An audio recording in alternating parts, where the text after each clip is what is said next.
আর্থিক সংকটের মাঝে জীবন কাটানো সংসারী এক লোক, যার ইচ্ছে সহজে বড়লোক হওয়া। আর এই অগাধ লোভ থেকে সে শুরু করে তন্ত্রমন্ত্র এবং কালো জাদুর সাধনা। স্বার্থ সিদ্ধির জন্য সে নিজের স্ত্রী এবং মেয়েকেও এই পাপাচারে জড়িয়ে নেয়। কিন্তু তার ধারণা ছিল না এই লোভ তার জীবনে কী পরিণতি ডেকে আনবে। আসুন দেখে আসি ধনী হতে গিয়ে ধ্বংস হয়ে যাওয়া এক লোকের গল্প নিয়ে নির্মিত হানি সিনেমার এক্সপ্লেনেশন। কিছু সভ্য মানুষ পাহাড়ের একটি গুহাতে যায়। সেখানে বর্বর আদিবাসীদের সাথে তারা একটা পুজোতে অংশ নেয়। এই সম্প্রদায়টা মূলত প্রচলিত দেবতার বাইরে গিয়ে একটা শয়তানের পুজো করে। এদের পুজোর নিয়মও সামান্য আলাদা। একজন মহিলা তান্ত্রিক পুজো পরিচালনা করে। সে একজন অনুসারীর মাথায় পাথর দিয়ে আঘাত করে এবং সেই রক্ত শয়তানের দেবতার উদ্দেশ্যে অর্পণ করে। তারপরে প্রসাদ হিসেবে সবার জিহ্বায় এক ফোঁটা করে দেওয়া হয়। এই অদ্ভুত রিচুয়ালের মাধ্যমে তাদের পুজো সমাপ্ত হয়।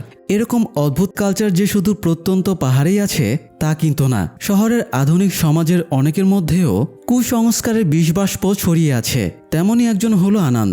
আজ সে অফিসের কলিগদের হাতে বেদম মার খাচ্ছে, কারণ অফিসে বসে সে কাজের চেয়ে বেশি তান্ত্রিক সাধনা করে। তার ডেস্কের ড্রয়ার ভর্তি লেবু, ফুল, মরিচ পোড়া ইত্যাদি জিনিসে ঠাসা। কলিগেরা তার এই কার্যকলাপ আর সহ্য করতে পারছিল না, তাই তাকে মেরে ধরে চাকরি থেকে বের করে দেয়।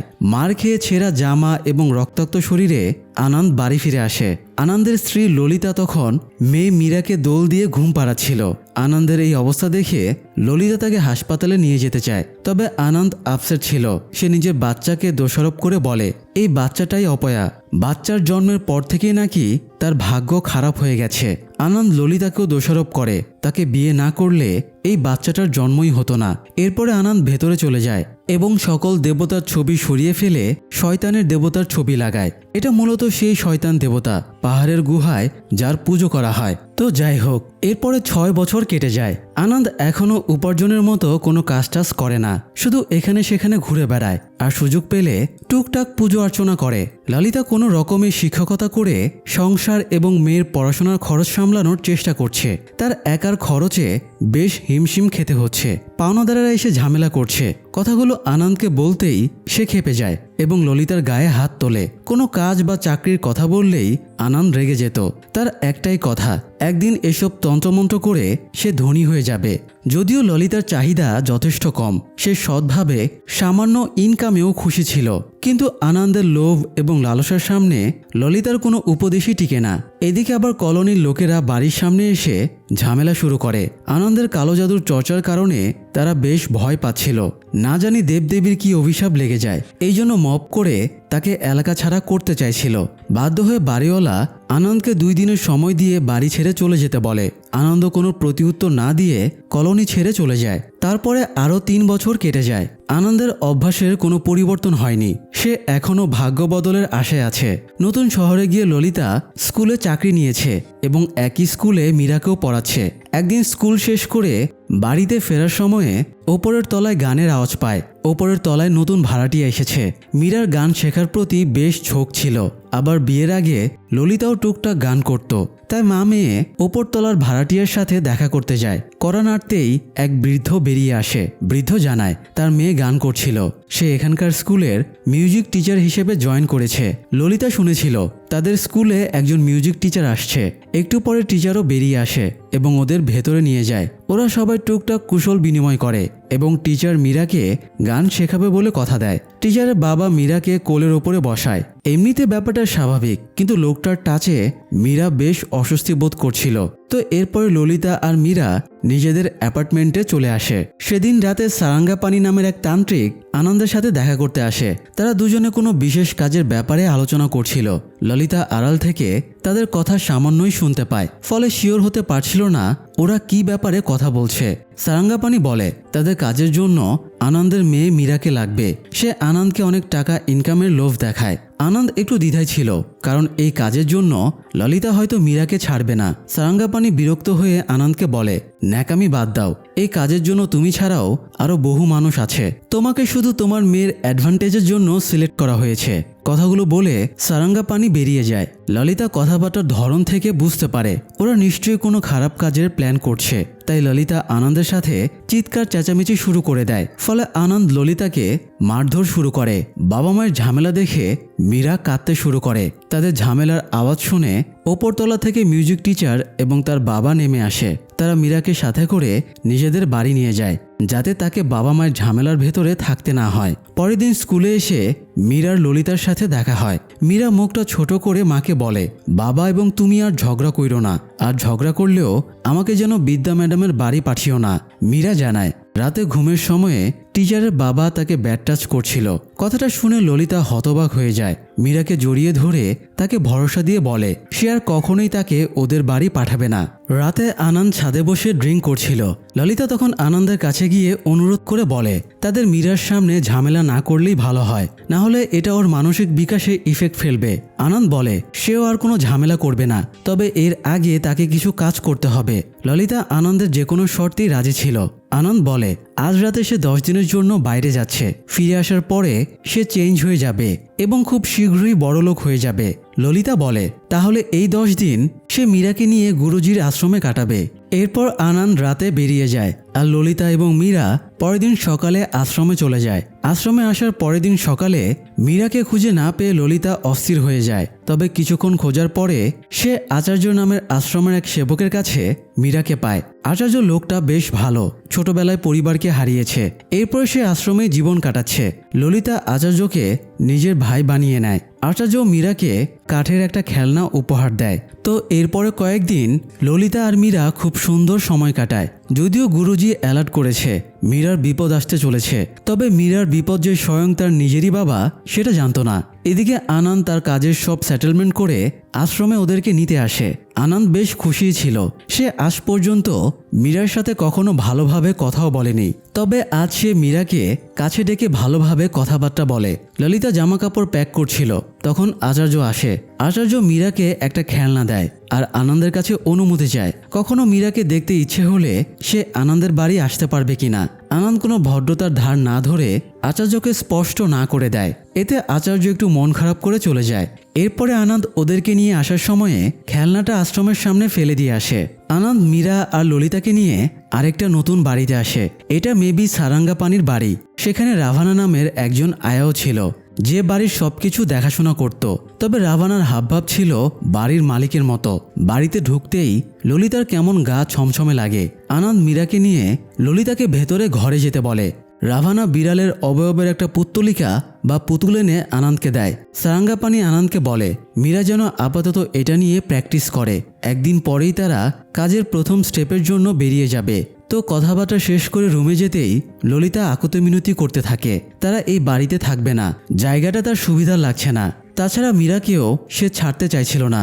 তবে আনন্দ ললিতাকে ভুজুং ভাজুং বোঝায়। এতেও সে কনভিন্স না হলে আনন্দ তাকে বেশ মোটা অঙ্কের টাকা এনে দেখায় এবং বলে এই টাকাগুলো জাস্ট অ্যাডভান্স, কাজটা হয়ে গেলে তারা অনেক টাকা পাবে। অভাব অনটনের মাঝে থাকা ললিতা এতগুলো টাকা দেখে কনভিন্স হয়ে যায় এবং নির্ধারিত দিনে মীরাকে রেডি করে দেয়। এরপরে সারাঙ্গাপানি এবং আনন্দ মীরাকে সাথে নিয়ে বেরিয়ে যায়। যদিও ললিতার মন সায় দিচ্ছিল না এবং সে খুব ঘাবড়েও ছিল। যাই হোক, সারাঙ্গাপানি এবং আনন্দ মীরাকে নিয়ে জঙ্গলে শুনশান জায়গায় যায়। সেখানে একটা লোক বস্তার থলেতে কিছু একটা এনে মীরাকে দেয়। বস্তার ভেতরে যেটা ছিল সেটা নড়াচড়া করছিল, তাই মীরা ভয়ে সেটা ধরতে চাইছিল না। লোকটা সতর্ক করে দেয় এটা মীরাকেই ধরতে হবে, আর কেউ ধরতে পারবে না এবং যাবার পথেও কোথাও এটা রাখা যাবে না। তাদের এই কাজের জন্য মীরাকে সিলেক্ট করার কারণ তার এখনও পিরিয়ড শুরু হয়নি। আনন্দ অনেক বুঝিয়ে সুঝিয়ে মীরাকে থলেটা ধরতে বাধ্য করে। এরপরে তারা বাড়ি ফিরে আসে। মীরাকে দেখে ললিতা তার কাছে ছুটে যেতে চাইলে আনন্দ ললিতাকে আটকে দেয়। এরপরে আনন্দ মীরাকে একটা বিশেষ রুমে নিয়ে যায়। মীরা বস্তার মুখ খুলে একটা বিড়াল বের করে। রাভানা দড়ি এনে দিয়ে বিড়ালটাকে বেঁধে রাখার ব্যবস্থা করে দেয়। তারপরে সে মীরার জন্য বেডিং পত্র এনে দেয়। আগামী কয়েকদিন মীরাকে এই বিড়ালটার সাথে এই রুমেই কাটানো লাগবে। বাইরে থেকে এই রুমের দরজা বন্ধ করে রাখা হতো। লাগাতো যাতে মীরা বা বিড়ালটা বাইরে চলে যেতে না পারে। মাঝে মধ্যে রাভানা বিড়াল এবং মীরার জন্য খাবার দিয়ে যেত। শুধু প্রয়োজন মতো মীরাকে বাইরে আনা হতো।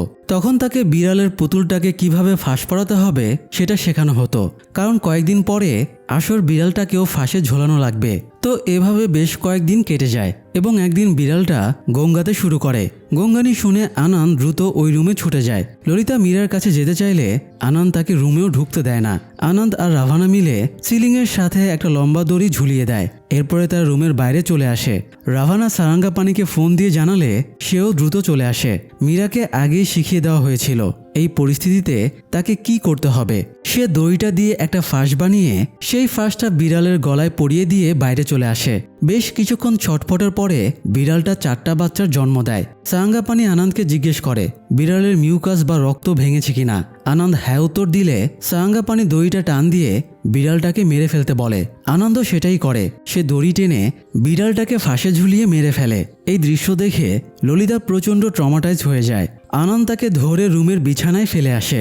অসুস্থ হয়ে ললিতার প্রায় বেহাল দশা হয়ে যায়, তবুও তাকে দেখার কেউ থাকে না। বিড়ালটা মরে যাবার পরে রাভানা মীরাকে ঘরের ভেতরে নিয়ে যায়। বিড়ালের বাচ্চাগুলোর সাথে মিউকাস পড়েছিল। মীরা একটা পাত্রে মিউকাস তুলে নেয়। এরপরে রাভানা মীরাকে নিয়ে শয়তান দেবতার সামনে আসলে মীরা পাত্রটা দেবতার সামনে রেখে দেয়। তারপরে সারাঙ্গাপানি পাত্রটা নিয়ে বিশেষ পুজো অর্চনা করে। মীরা রুমে ফিরে গিয়ে দেখে ততক্ষণে রাভানা বাচ্চাগুলো সরিয়ে মেঝে পরিষ্কার করে ফেলেছে। মীরা ওপরে তাকিয়ে দেখে মৃত বিড়ালটা এখনও ঝুলছে। এই সময় তার হ্যালুসিনেশন হয়। সে দেখতে পায় বিড়ালটা তার দিকে মুখ ঘুরিয়ে ম্যাও করছে। মনের অজান্তে ভয়ে মীরা চমকে ওঠে। কয়েকদিন পরে সারাঙ্গাপানির কাছে নতুন ক্লায়েন্ট আসে। নতুন ক্লায়েন্টের জন্য নতুন করে পুজো করা লাগবে, তাই সারাঙ্গাপানি জঙ্গলের লোকটাকে ডেকে কিছু টাকা দিয়ে আরেকটা প্রেগনেন্ট বিড়াল ধরে আনতে বলে। 10 দিন পরে তারা গিয়ে বিড়ালটা নিয়ে আসবে। তবে সমস্যা হলো ললিতা বারবার মীরাকে দিয়ে এসব করতে দেবে না, তাই তারা ললিতাকে অসুস্থ করে রাখার প্ল্যান করে। সেদিনের ঘটনার পর থেকে ললিতা এমনিতেই অসুস্থ হয়েছিল।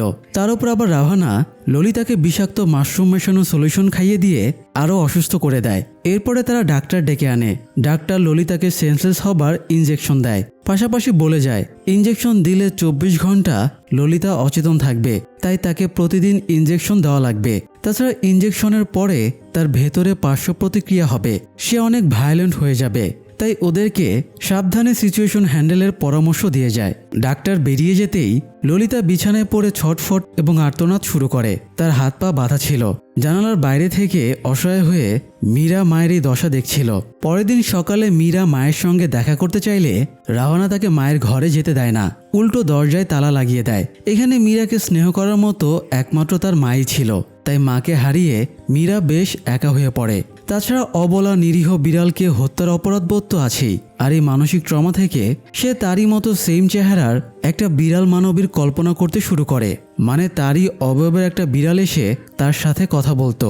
মীরা তার কল্পনায় বিড়াল মানবীর নাম দেয় হানি, কারণ ছোটবেলায় মা তাকে হানি বলে রাখত। হানি মীরাকে বলে ওরা মাকে এই জন্যই অসুস্থ করে রেখেছে, যাতে মীরাকে যখন ইচ্ছা বাইরে নিয়ে গেলে মা বাধা দিতে না পারে। মীরার মায়ের সাথে দেখা করতে ইচ্ছা করছিল। হানি জানায় সে জানে রাভানা কোথায় চাবি লুকিয়ে রেখেছে। হানি মীরাকে পুজোর ঘরে নিয়ে গিয়ে চাবি দেখিয়ে দেয়। এরপরে মায়ের ঘরের দরজার সামনে গিয়ে মীরা দরজার ফাঁক দিয়ে ভেতরে তাকিয়ে দেখে মা কেমন অদ্ভুত আচরণ করছে। এটা দেখে সে আর ভেতরে যাবার সাহস পায় না। পরের দিন আনন্দ ডাক্তারকে মীরার ঘরে নিয়ে আসে। ডাক্তার মীরার শরীরের ব্লাড স্যাম্পল কালেক্ট করে নেয়। মীরা ইনজেকশনের সিরিঞ্জ ভয় পেত, তাই সে বাধা দিতে গেলে ডাক্তার তাকে চড় মারে। চড় খেয়ে কষ্ট সহ্য করে মীরা চুপ করে যায়। এরপরে আনন্দকে কান্নাকাটি করে বলে সে এখানে থাকতে চায় না, সে মায়ের সাথে থাকবে এবং আবারও স্কুলে যাবে। তবে আনন্দ মেয়ের কথাকে পাত্তা দেয় না। তখন মীরা আবারও হানিকে হ্যালুসিনেট করে। হানি মীরাকে সান্ত্বনা দেবার চেষ্টা করে। পরের দিন মীরাকে দিয়ে আরেকটা প্রেগনেন্ট বিড়াল আনা হয়। রাতে হানি মীরাকে বলে মীরা এখান থেকে কখনোই মুক্তি পাবে না, এই বিড়ালটাকে মারার পরে তারা আরেকটা বিড়াল আনাবে। এভাবে একের পর এক চলতেই থাকবে। আর এভাবে চলতে চলতে প্রায় বছর কেটে যায়। এদিকে আচার্য অনেক দিন ললিতা এবং মীরার দেখা না পেয়ে তাদের খোঁজে বের হয়। সে ললিতার স্কুল এবং মিউজিক টিচারের কাছেও খোঁজ নিতে যায়, তবে গত 1 বছর ধরে কেউই তাদের দেখা পায়নি। অন্যদিকে ললিতাকে এখনও ড্রাগের ইনজেকশন পুশ করে কন্ট্রোলে রাখা হচ্ছে। মীরাকেও এখন ইনজেকশন দেওয়া হয় যাতে তার পিরিয়ড বন্ধ থাকে। পিরিয়ড শুরু হলেই মীরা এই পুজোর জন্য অযোগ্য হয়ে যাবে। সারাঙ্গাপানি এবং আনন্দ ডাক্তারকে এভাবে আর বছর দুয়েক ওদেরকে সামলে রাখতে বলে। তবে ডাক্তার জানায় এমনিতেই ওদের কন্ডিশন খুবই খারাপ, বিশেষ করে ললিতা পুরোপুরি মেন্টাল পেশেন্ট হয়ে গেছে, তাই আরও 2 বছর এভাবে চালানো অনেক কঠিন হয়ে যাবে। তাছাড়া খবরটা বাইরে লিক হলে তাদের সবাইকেই জেলে যেতে হবে। ডাক্তারের অ্যালার্ট করা সত্ত্বেও আনন্দ কাজ চালিয়ে যেতে চায়। সে সারাঙ্গাপানিকে নতুন পার্টির সাথে আলোচনা করে ডিল ফাইনাল করতে বলে। তো সারাঙ্গাপানি আর আনন্দ তাদের নতুন ক্লায়েন্টের সাথে দেখা করতে যায়। লোকটা টেন্ডার ফেন্ডার নিয়ে কোনো ঝামেলায় ছিল, তাই এদের কালো জাদুর মাধ্যমে নিজের লক্ষ্য হাসিল করতে চাইছিল। সারাঙ্গাপানি লোকটাকে বোঝায় বিড়ালের মিউকাস খুবই শক্তিশালী জিনিস, যারা এই মিউকাস কাজে লাগাতে পারে তারা সারা জীবন ইচ্ছে মতো ধন দৌলত কামাতে পারে। তবে এই মিউকাস পাওয়ার নিয়ম সবাই জানে না। ষষ্ঠী দেবতার উপাসনা করা হয় ইচ্ছে পূরণের উদ্দেশ্যে। এই দেবতার প্রধান বাহন হলো বিড়াল, এই জন্যই এর মিউকাস বা গর্ভজল এত বেশি শক্তিশালী। কিন্তু বিড়াল বাচ্চা জন্ম দিতেই মিউকাস বাচ্চাদের খাইয়ে দেয়, তাই কেউ মিউকাস সংগ্রহ করতে পারে না। সারাঙ্গাপানি গ্যারান্টি দিয়ে বলে যারা মিউকাস বিক্রি করে ওরা কেউ অরিজিনাল মিউকাস দিতে পারবে না, কারণ ওরা মিউকাস সংগ্রহের নিয়মই জানে না। তাদের শাস্ত্রে মিউকাস সংগ্রহের উপায় লেখা আছে, সেই অনুযায়ী অনেক প্রচেষ্টার পরে তারা এই বিদ্যা রপ্ত করেছে। পিরিয়ড শুরু হয়নি এমন মেয়ে প্রথমে মিউকাস সংগ্রহ করবে, এরপরে কাচারি পুজো তান্ত্রিক সেই মিউকাসের পাত্র মাটিতে পুঁতে দিয়ে তার ওপরে ক্যাকটাসের গাছ লাগিয়ে দেবে। ক্যাকটাস যত বড় হবে ধন সম্পদ মান সম্মান প্রতিপত্তিও তত বাড়তে থাকবে। সারাঙ্গাপানির কথায় কনভিন্স হয়ে লোকটা রাজি হয়ে যায় এবং তাদেরকে অ্যাডভান্স টাকা দিয়ে দেয়। এরপরে তারা আরও একবার সেম পুজো করে। এভাবে আরও প্রায় বছরখানেক পুজো চলতেই থাকে। অযত্ন অবহেলা সেই সাথে অপরাধবোধে মীরার অবস্থা অনেক বেশি খারাপ হয়ে যায়, চেহারা পোড়া পোড়া হয়ে যায়, ডিপ্রেশনে চলে যায়। তবুও সে আশা করেছিল একদিন সব থেকে মুক্ত হয়ে আবারও সে স্কুলে যাবে। যাই হোক, একদিন আনন্দ নিজের কাজে বাইরে চলে যায়। রাভানা মীরাকে খাবার দিয়ে নিজের ঘরে যাচ্ছিল, তখন দরজায় কড়া নাড়ার আওয়াজ হলে সে দরজা খুলে দেয়। এরপর থেকে রাভানাকে আর খুঁজে পাওয়া যায়নি। তার সাথে কি ঘটেছিল সেটা আমরা পরে জানতে পারবো। এদিকে সারাঙ্গাপানি আর আনন্দ ফিরে এসে রাভানাকে খুঁজে না পেয়ে ভেবেছিল সে টাকা পয়সা নিয়ে পালিয়েছে। তবে টাকা পয়সা সব ঠিকঠাক জায়গা মতোই ছিল। এরই মধ্যে একজন লোক মীরার চেয়ে সামান্য কম বয়সী একটা মেয়েকে নিয়ে আসে। তার এখন মীরার বদলে এই মেয়েটিকে দিয়ে কাজ করাবে, তাই মেয়েটাকে নিয়ে ওরা পাহাড়ের মহিলা তান্ত্রিকের কাছে নিয়ে যায়। অন্যদিকে মীরা আবারও হানিকে হ্যালুসিনেট করে। বাড়িতে কেউ নেই এই সুযোগে হানি মীরাকে ললিতার কাছে যাবার পরামর্শ দেয়। যদিও মা পুরোপুরি পাগল, তাই মীরা মায়ের কাছে যেতে ভয় পেত।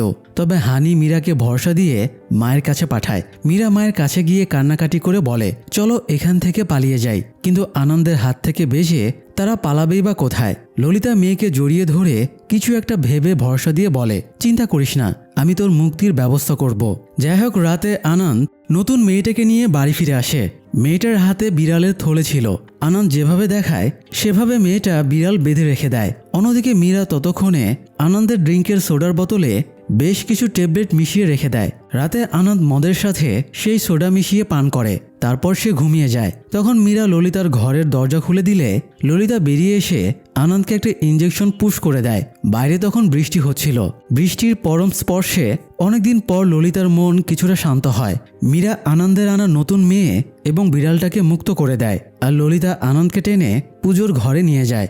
এরপর একটা শঙ্খ দিয়ে ক্রমাগত আনন্দের কপালে মুখে আঘাত করে তাকে মেরে ফেলে। তারপরে তাকে টেনে নিয়ে গিয়ে ললিতা এবং মীরা দড়ির ফাঁসে ঝুলিয়ে দেয়। আনন্দের অসহায় মৃতদেহ দেখে মা মেয়ের মুখে পৈশাচিক হাসি ফুটে ওঠে। তো এরপরে ললিতা পুজোর ঘরের রক্ত মুছে ফেলে এবং পুজোর জায়গাতে আগুন জ্বালিয়ে দেয়। পরের দিন পুলিশ খবর পেয়ে সেখানে চলে আসে। খোঁজাখুঁজি করে একটা কঙ্কাল পাওয়া যায়। এছাড়া ব্ল্যাক ম্যাজিক বা কালো জাদুরও আলামত পাওয়া যায়। পুলিশ খুনের দায়ে ললিতাকে গ্রেফতার করে নিয়ে যায়। তবে তার মেন্টাল কন্ডিশন খুবই খারাপ ছিল, তাই তাকে সত্য বলার সিরাম পুশ করা হয়। ললিতা স্বীকার করে আনন্দকে সে খুন করেছে। শুধু তাই না, রাভানাকেও সেই খুন করেছে। আসলে ওই দিন দরজায় কড়া নেড়েছিল আচার্য। তখন রাভানা দরজা খুলে দেয়। আচার্য অনেক খোঁজাখুঁজির পরে জানতে পেরেছিল ললিতা আর মীরা এখানেই আছে।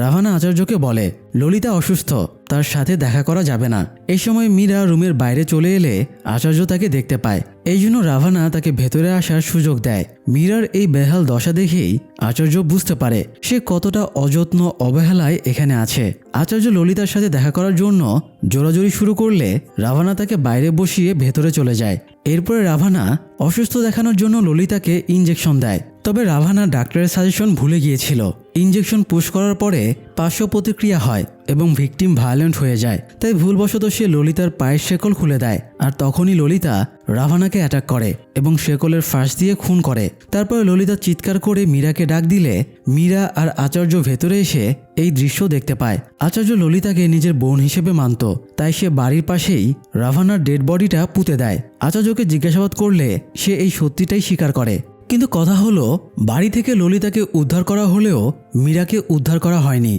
ব্যাপারটা কি আপনারা নোটিশ করেছেন? তো প্রশ্ন হলো, মীরা কোথায়? ললিতাকেও সেম প্রশ্ন করা হয়। তখন ললিতা জানায় মীরার জীবনটা নষ্ট করার পেছনে সেও দায়ী। মীরা ছোটবেলা থেকে বাবার আদর পায়নি। বুদ্ধি হবার পরে বাবা মায়ের ঝগড়া আর সাংসারিক ঝামেলা ফেস করে আসছে। যে বয়সে তার পুতুল খেলার কথা, সেই বয়সে তার বাবা তাকে একের পর এক নিরীহ বিড়াল খুন করাচ্ছে। মীরার স্বাভাবিক গ্রোথ বন্ধ করতে তাকে হরমোন ইমব্যালেন্সের ইঞ্জেকশন দেওয়া হয়েছে। ফলে তার পুরো শরীরে পার্শ্ব প্রতিক্রিয়া দেখা দিয়েছে। চর্মরোগ সহ নানান অসুখ এখন মীরার শরীরে দানা বেঁধেছে। সবচেয়ে সাংঘাতিক ব্যাপার হলো, নিঃসঙ্গতা তাকে মেন্টালি আনস্টেবল করে তুলেছে। সে রিয়েলিটি এবং কল্পনার পার্থক্য ধরতে পারছে না। একজন বিড়ালের মতো মানুষকে সে কল্পনা করছে। ফলে ললিতার ভয় হয় মীরার জীবনটা হয়তো নষ্ট হয়ে গেছে। সে এই নিষ্ঠুর দুনিয়াতে আর স্বাভাবিক জীবন কাটাতে পারবে না। তাই মীরাকে যাতে আর কোনো কষ্ট সহ্য করতে না হয়, এই জন্য ললিতা মীরাকে মুক্তি দিয়েছে। মানে ললিতা যেহেতু মেন্টাল কন্ডিশন ঠিক নেই, তাই মীরাকে মুক্তি দিতে গিয়ে সে মীরাকেও খুন করে ফেলেছে। ললিতার মীরাকে হত্যা করা মূল উদ্দেশ্য ছিল না, বরং তাকে মুক্তি দিতেই এই নৃশংস কাজটা করে ফেলেছে। আর এই নির্মম টুইস্টের সত্যতা সামনে রেখেই গল্পটা শেষ হয়ে যায়।